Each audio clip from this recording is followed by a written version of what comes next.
Cristo, palavra de Deus. Cristo, palavra de Deus. Jesus Cristo se tornou obediente, obediente até a morte numa cruz. Pelo que o Senhor Deus o exaltou e deu-lhe um nome muito acima de outro nome. Louvor e glória a ti, Senhor, Cristo, palavra de Deus. Cristo, palavra de Deus. Só o santuário. Louvor.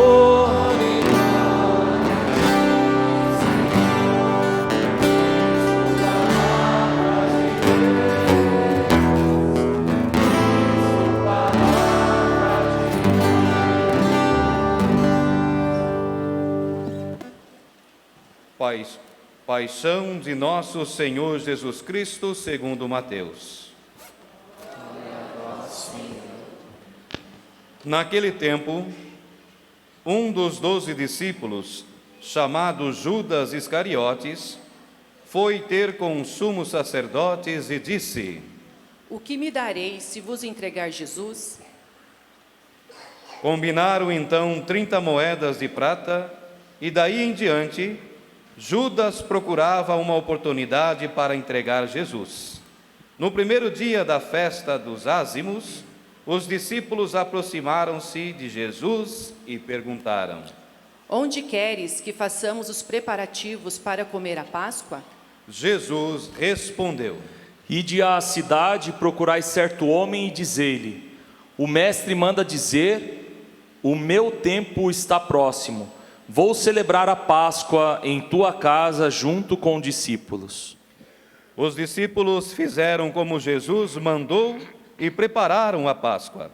Ao cair da tarde, Jesus pôs-se à mesa com os 12 discípulos. Enquanto comiam, Jesus disse: Em verdade eu vos digo, um de vós vai me trair. Eles ficaram muito tristes e, um por um, começaram a lhe perguntar: Senhor, será que sou eu? Jesus respondeu: Quem vai me trair é aquele que comigo põe a mão no prato. O Filho do Homem vai morrer, conforme diz a Escritura a respeito dele. Contudo, ai daquele que trair o Filho do Homem. Seria melhor que nunca tivesse nascido. Então Judas, o traidor, perguntou: Mestre, serei eu? Jesus lhe respondeu: Tu o dizes. Enquanto comiam, Jesus tomou um pão e, tendo pronunciado a bênção, partiu, distribuiu aos discípulos e disse: Tomai e comei, isto é o meu corpo. Em seguida, tomou um cálice, deu graças e entregou-lhes, dizendo: Bebei dele todos, pois isto é o meu sangue, o sangue da aliança que é derramado em favor de muitos para a remissão dos pecados. Eu vos digo, de hoje em diante não beberei deste fruto da videira até o dia em que convosco beberei o vinho novo no reino do meu Pai. Depois de terem cantado salmos, foram para o Monte das Oliveiras. Então, Jesus disse aos discípulos: Esta noite vós ficareis decepcionados por minha causa.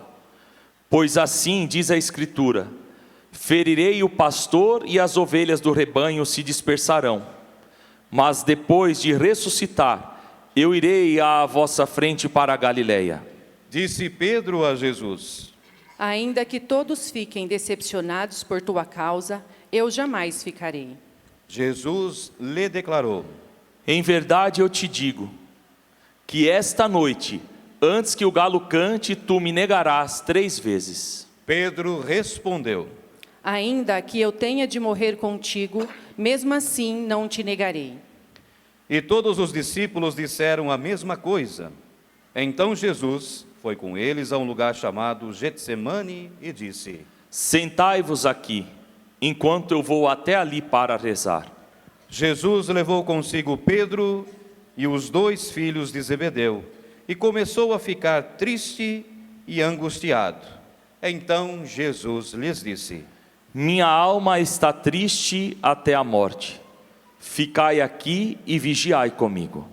Jesus foi um pouco mais adiante, prostrou-se com o rosto por terra e rezou: Meu Pai, se é possível, afaste-se de mim este cálice.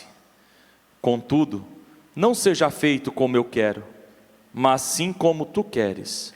Voltando para junto dos discípulos, Jesus encontrou-os dormindo e disse a Pedro: Vós não fostes capazes de fazer 1 hora de vigília comigo?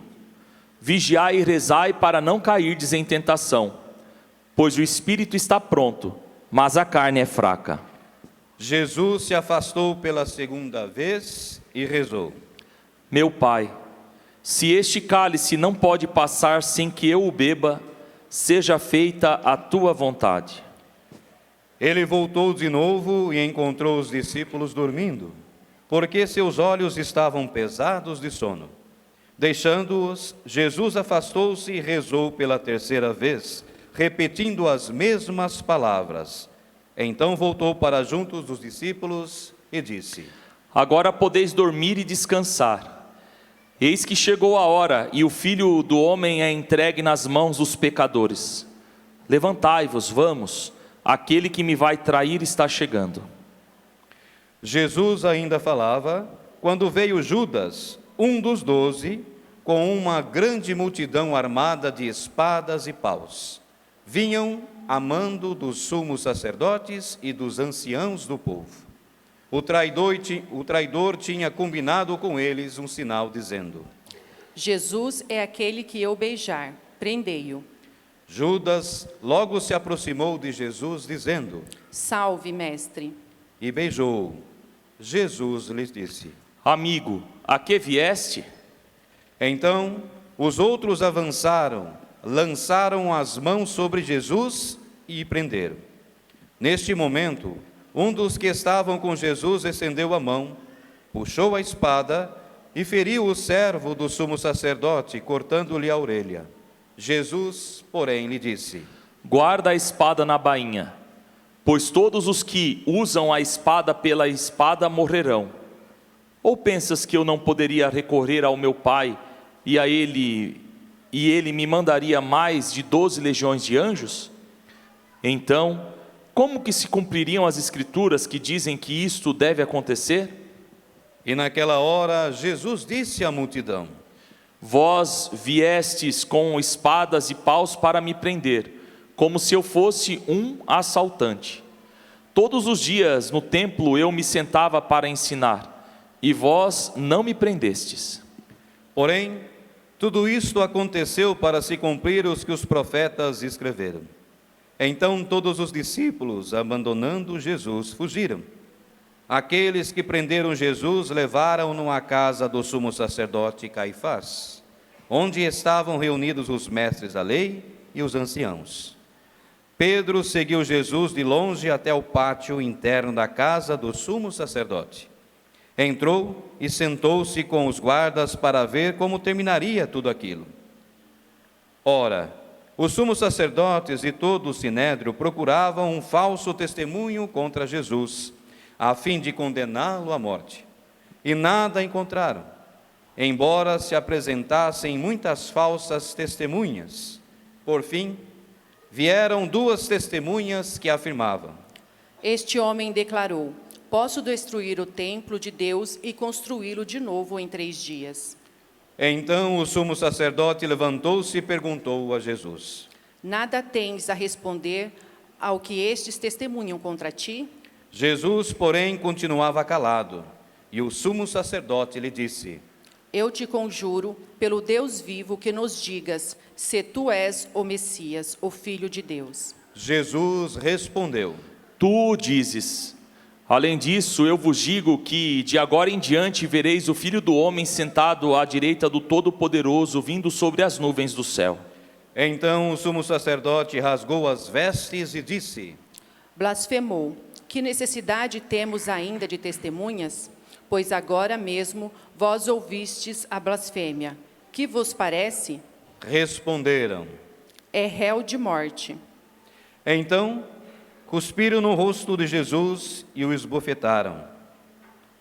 Outros lhe deram bordoadas, dizendo: Faze-nos uma profecia, Cristo. Quem foi que te bateu? Pedro estava sentado fora no pátio. Uma criada chegou perto dele e disse: Tu também estavas com Jesus, o Galileu? Mas ele negou diante de todos. Não sei o que tu estás dizendo. E saiu para a entrada do pátio. Então, uma outra criada viu Pedro e disse aos que estavam ali: Este também estava com Jesus, o Nazareno. Pedro negou outra vez, jurando. Nem conheço esse homem.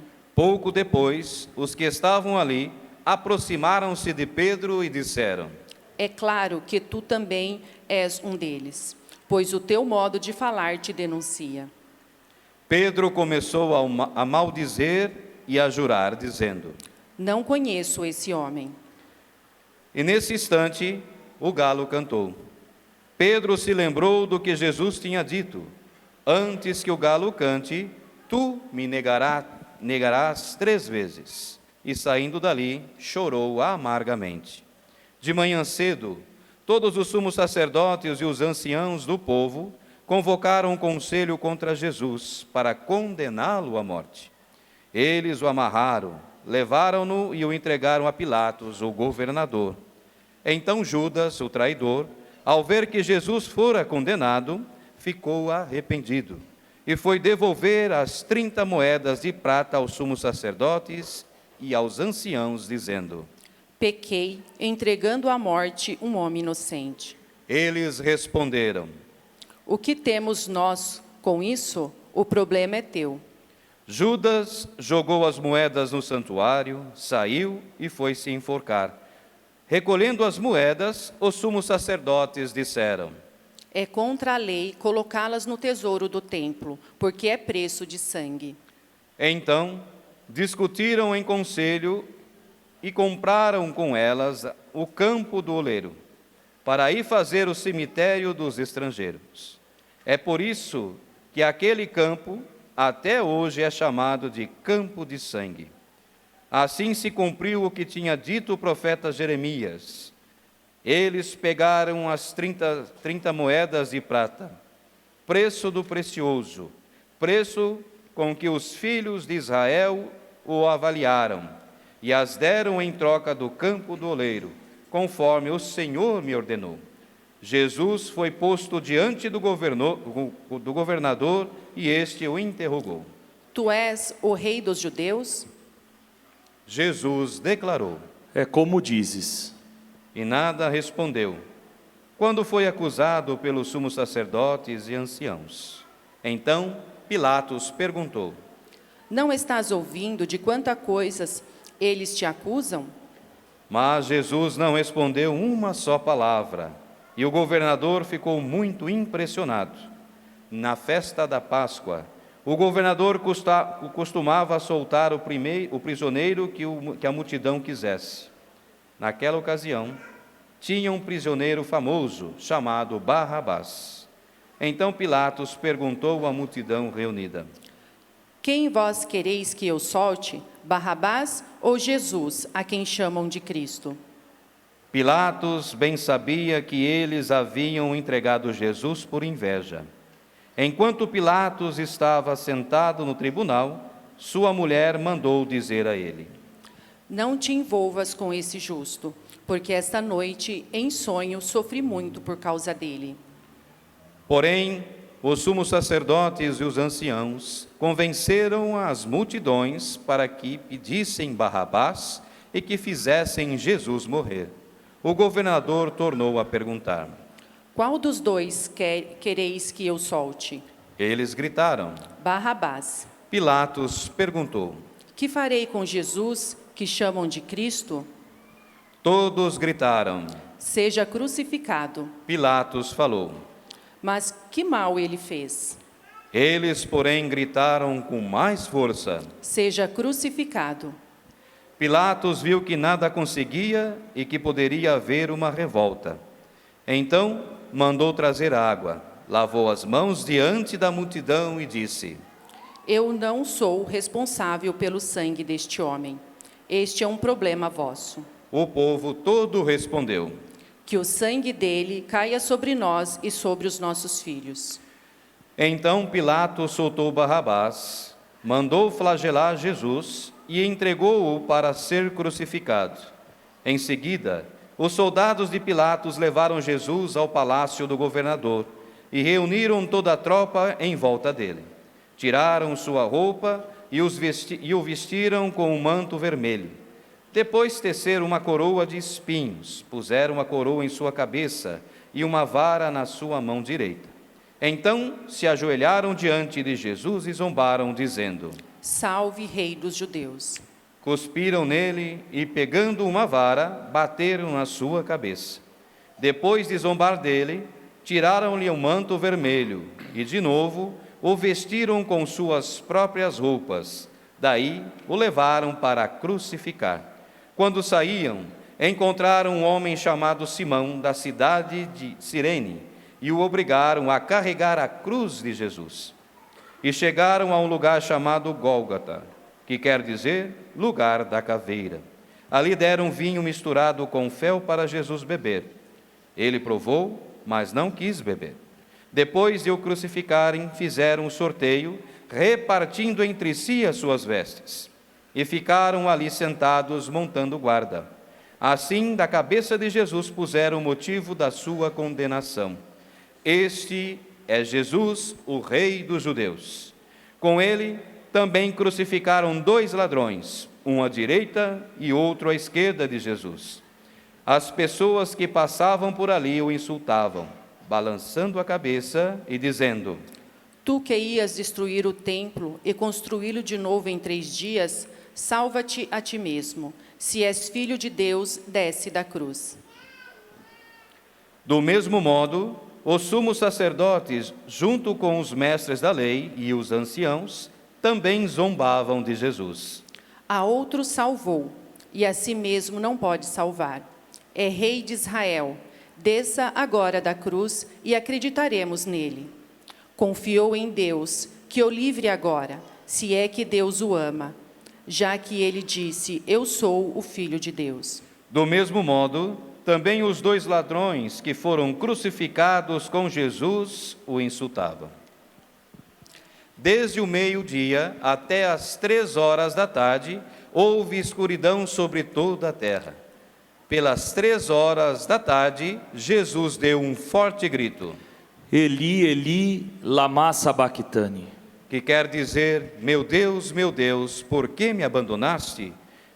Alguns dos que estavam ali ouvindo disseram: Ele está chamando Elias.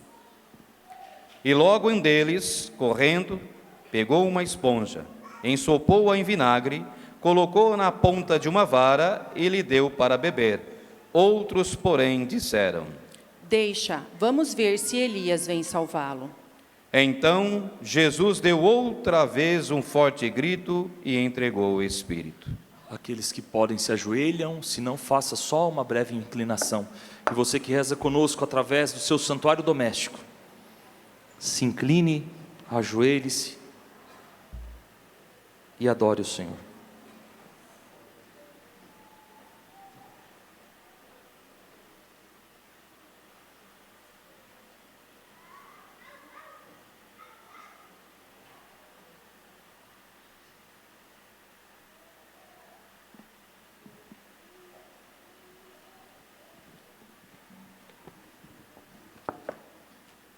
E eis que a cortina do santuário rasgou-se de alto a baixo, em 2 partes. A terra tremeu e as pedras se partiram. Os túmulos se abriram e muitos corpos dos santos falecidos ressuscitaram. Saindo dos túmulos, depois da ressurreição de Jesus, apareceram na cidade santa, foram vistos por muitas pessoas. O oficial e os soldados que estavam com ele guardando Jesus, ao notarem o terremoto e tudo o que havia acontecido, ficaram com muito medo e disseram: Ele era mesmo Filho de Deus. Grande número de mulheres estava ali, olhando de longe. Elas haviam acompanhado Jesus desde a Galiléia, prestando-lhe serviços. Entre elas estavam Maria Madalena, Maria, mãe de Tiago e de José, e a mãe dos filhos de Zebedeu. Ao entardecer, veio um homem rico de Arimateia, chamado José, que também se tornaria discípulo de Jesus. Ele foi procurar Pilatos e pediu o corpo de Jesus. Então Pilatos mandou que lhe entregassem o corpo. José, tomando o corpo, envolveu-o num lençol limpo e o colocou em um túmulo novo que havia mandado escavar na rocha. Em seguida, rolou uma grande pedra para fechar a entrada do túmulo e retirou-se. Maria Madalena e a outra Maria estavam ali sentadas diante do sepulcro. No dia seguinte, como era o dia depois da preparação para o sábado, os sumos sacerdotes e os fariseus foram ter com Pilatos e disseram: Senhor, nós nos lembramos de que quando este impostor ainda estava vivo, disse: depois de 3 dias eu ressuscitarei. Portanto, manda guardar o sepulcro até ao 3º dia, para não acontecer que os discípulos venham roubar o corpo e digam ao povo: ele ressuscitou dos mortos. Pois esta última impostura seria pior do que a primeira. Pilatos respondeu: Tendes uma guarda, ide e guardai o sepulcro, como melhor vos parecer.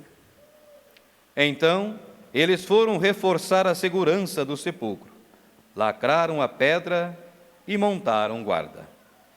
Palavra da salvação. Glória a vós, Senhor.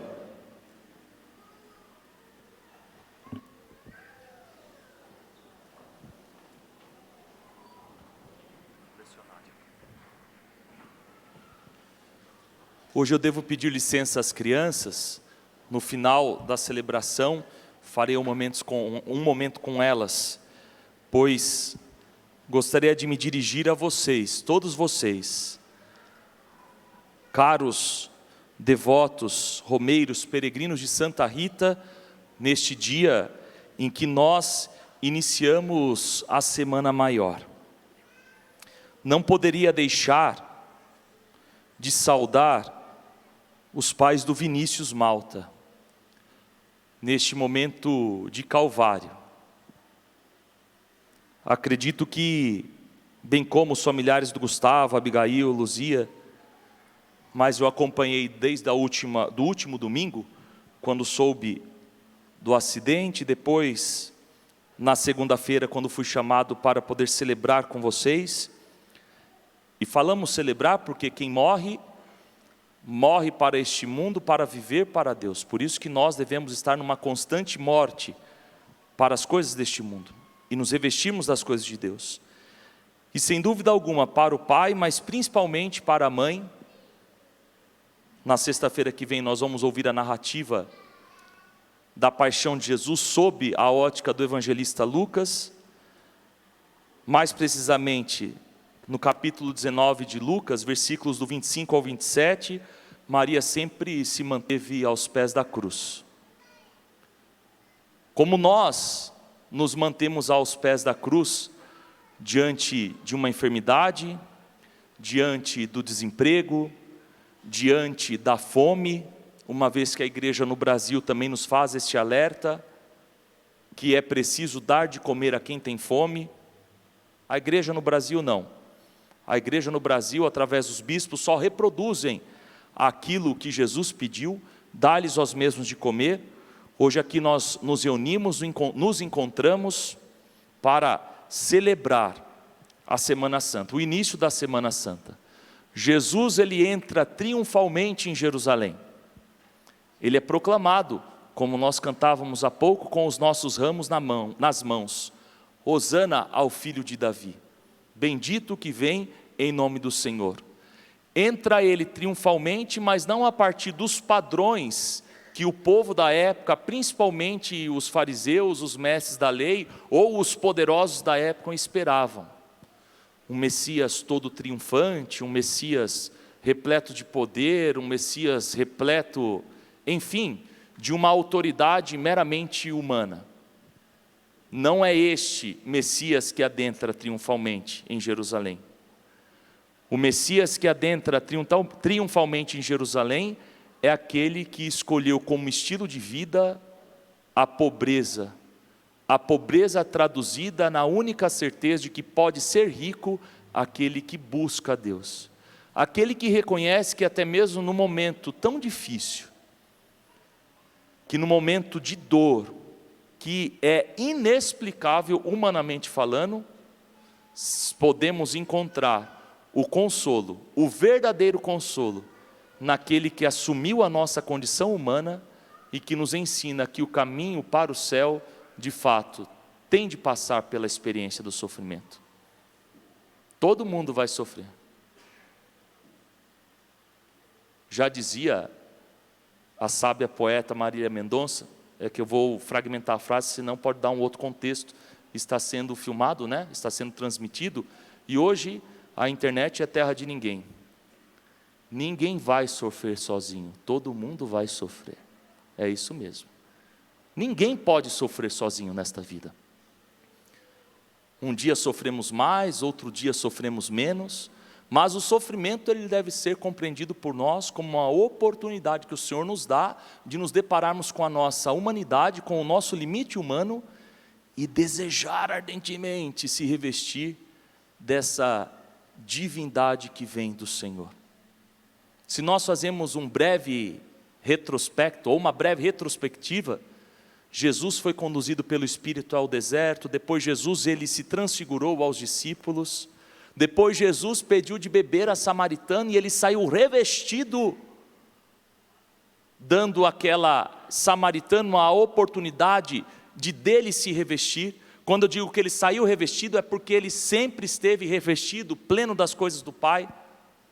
Logo depois, ele, sem que aquele cego de nascença pedisse alguma coisa, ele dá a oportunidade àquele cego de poder enxergar. Nós enxergamos e por tantas vezes nos encontramos como cegos. E quando não nos encontramos como cegos, nós nos encontramos como tantos Lázaros, que estão no túmulo fechado. E o que me parece é que estar neste túmulo fechado, nada mais é do que não queremos ouvir a voz de Jesus, que chora a nossa pessoa. Ele não chora a morte, Jesus não chorou a morte de Lázaro, mas ele chorou a pessoa de Lázaro, porque ele sabia o que Lázaro significava para ele. Jesus era atento às coisas de Lázaro, Jesus o amava e por isso chorou, e com um grande grito, Lázaro, vem para fora, comunicou a Lázaro, não a vida aqui deste mundo, mas a vida do céu. Para nós que estamos aqui e entregamos alguém nas mãos de Deus, sem dúvida alguma é muito dolorido. Insisto, não somos capazes de compreender. Entretanto, nós devemos sempre lembrar que o Senhor está aqui para nos consolar. Eu não sei se os familiares do Gustavo estão aqui presentes, mas até onde soube também, tão prematuramente o Gustavo veio atentar contra a sua própria vida, aquela situação ali na rodovia Anhanguera. Os fariseus e os mestres da lei vão dizer, ele foi para o inferno, porque tirou a própria vida. Mas Jesus é misericórdia, e eu não posso dizer quem vai ou deixa de ir para o inferno. A misericórdia dele é infinita, é eterna. O que será que passava pelo coração desse jovem Gustavo? O que será que passou pelo coração de Jesus, quando ele estava naquele momento tão difícil, e toda aquela gente olhando para ele, e gritando, crucifica-o, mata-o, e cuspiam no rosto dele. Aí a gente olha para o exemplo de Jesus, e a gente é capaz de testemunhar, de que ele, na sua infinita misericórdia, ele se entrega nas mãos do Pai, e se cumpre nele aquilo que Isaías profetizou. O Senhor Deus deu-me língua adestrada para que eu saiba dizer palavras de conforto à pessoa abatida. Você que está abatido hoje por conta da partida do Vinícius, do Gustavo, da Abigail, da Luzia, nós que estamos abatidos hoje por conta da partida de tantos daqueles que experimentaram a cruz como o Senhor partiu, como o Senhor experimentou. A nossa missão enquanto cristãos é dar palavra de conforto a quem está abatido, a quem está triste, a quem está desanimado. Aqui a igreja é lugar para gente que não presta. Eu sou o primeiro da fila. Embora não prestando, o Senhor quer que nós nos convertamos e que nós voltemos que nós voltemos o nosso coração para Deus. Não é continuar na mesmice, é ter decisão para mudar de vida. É saber que assim como Jesus, ele viveu com alegria esta profecia de Isaías, dizendo: o Senhor abriu meus ouvidos, eu não resisti, eu não voltei atrás, eu ofereci as minhas costas para me baterem, as faces para me arrancarem a barba. Arrancar a barba de alguém quer dizer, este alguém perde a sua própria dignidade, perde a sua força, perde absolutamente tudo. E o servo sofredor é aquele que decide passar por essa experiência. Passa ele, não porque ele gostasse de sofrer, mas passa ele por essa experiência porque ele reconhece que o Pai, que tudo prometeu, cumpriu esta promessa. Nós não temos um Pai mentiroso. Deus não é mentiroso. Deus não é falso conosco. Deus não é mesquinho. Tudo o que Ele prometeu, Ele cumpriu até agora, e Ele vai continuar cumprindo. Pode ser que, dentre vocês, tenha algum dos amigos ou familiares do Vinícius, até mesmo que nem sejam católicos, mas você é muito bem-vindo aqui, e Deus também ama você, porque Deus não veio para fundar uma religião, Ele veio para anunciar o reino, e consequentemente, essa religião, fundada por Ele, é para que nós vivamos a alegria da santidade, para que nós busquemos o céu e nos afastemos cada vez mais das coisas de Satanás, do inferno. Eis o grito de Jesus no alto da cruz: meu Deus, por que me abandonastes? Imagine só, ele pregado na cruz, como cantamos tão bonito no Salmo, ele pregado na cruz, ele se vê totalmente abandonado por todos. Quem aqui já se sentiu abandonado? Todos nós, eu acho que um dia já passamos por essa experiência de abandono. Todos nós, por diversas situações. Mesmo nesta situação cruel, tamanha de dor, quando Jesus grita, o Salmo de número 21, meu Deus, por que me abandonastes? Logo depois nós encontramos nas Sagradas Escrituras o Salmo 22, que nos anima dizendo: o Senhor é o pastor que me conduz, não me falta coisa alguma. Se ele disse, por que me abandonastes? Logo em seguida ele afirma, nós temos um pastor, nós temos um Pai que cuida de nós, nós temos um Pai que nos toma pela mão, e a epifania deste Pai, ela se realiza, ou seja, a manifestação deste Pai se realiza em Jesus Cristo, o seu Filho predileto, o seu Filho amado. Pois como ouvimos na carta aos Filipenses, existindo ele em condição divina, não fez do ser igual a Deus uma usurpação, mas ele se esvazia de si. Ele estava no alto, ele desceu para baixo. É redundante, bem redundante para entendermos, nós não podemos descer para cima, mas às vezes nós fazemos esse movimento contrário. Nós dizemos que queremos descer, mas nós não descemos do nosso pedestal, nós queremos cada vez mais descer para cima. É proposital esta minha afirmação. Queremos descer para cima porque somos soberbos, orgulhosos, porque queremos fazer a nossa vontade, porque nós não somos capazes de compreender a dor do outro, nem muito menos ter empatia pelo outro. O Senhor não, estava no alto e desceu. Vamos dizer, para concluir, que o Senhor, Ele viveu 3 realidades, por assim dizer, de subida, de uma maneira muito simples para que possamos entender. Primeiro, que Ele existe antes da criação do mundo. Ele estava no céu. Ele desce, se faz um de nós, assume a nossa condição. Ele sobe uma segunda vez, quando é pregado na cruz. O pregaram na cruz, e Ele, na obediência de filho, tudo assumiu. Foi o que Isaías profetizou. Mas, segundo a narrativa da paixão, a partir da ótica de Mateus, ele ressuscitou. Então ele foi colocado no sepulcro, ele ressuscitou, e aí tem a terceira subida, vamos dizer assim. Ele volta para o lugar de onde ele nunca saiu. É o que vamos celebrar daqui a 50 dias, precisamente, a festa da Ascensão. Ele subiu não para se distanciar de nós. Por isso, quando nós nos sentimos abandonados, mesmo sabendo que Jesus está no céu, não se esqueça, ele se manifesta aqui na terra. Ele se manifesta na dor, quando morremos, quando alguém morre. Ele se manifesta em qualquer circunstância da vida. Basta que nós confiemos no Senhor e que vivamos esta experiência de nos aproximarmos desta mesa física ou espiritualmente, ou seja, comendo e bebendo do corpo e do Senhor, que fortalece a nossa alma e o nosso coração, para que nós continuemos nesta caminhada rumo à pátria definitiva. Iniciamos a Semana Santa, entramos com Jesus em Jerusalém. Hoje nós gritamos Hosana, aquele povo também gritou. Na sexta-feira, muita gente vai gritar, crucifica-o, e ainda muita gente tem gritado, crucifica-o.